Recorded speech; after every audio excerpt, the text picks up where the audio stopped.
I absolutely love using all varieties of chain stitch.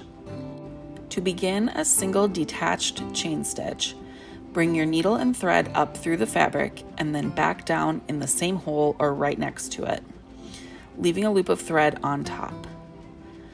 Come back up through the fabric and through the loop of thread where you want the top of the chain to sit. Pull the thread to tighten the loop until you have achieved the look you are going for. Then bring your needle and thread back down through the fabric just on the other side of the loop to tack it down.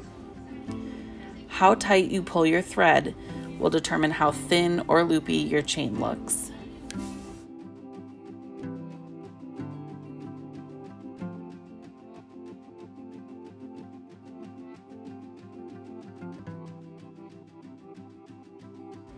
When you combine a few detached chain stitches into a flower shape, it is called a lazy daisy.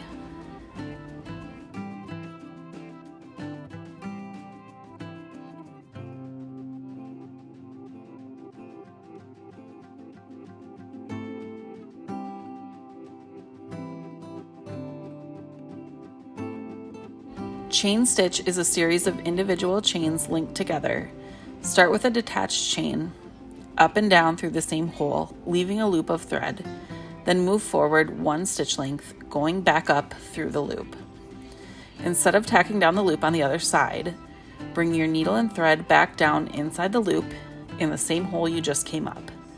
This is both the end of one chain and the beginning of the next.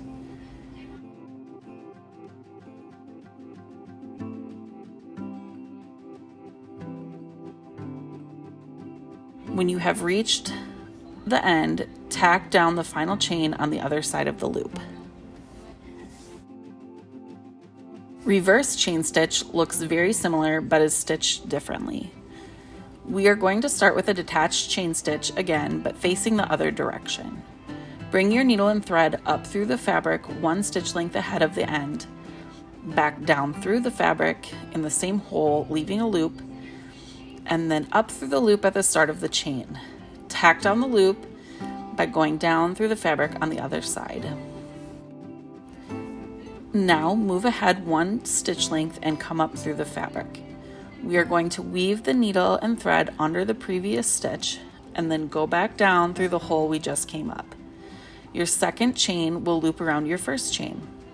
Continue moving forward and then weaving under the previous stitch.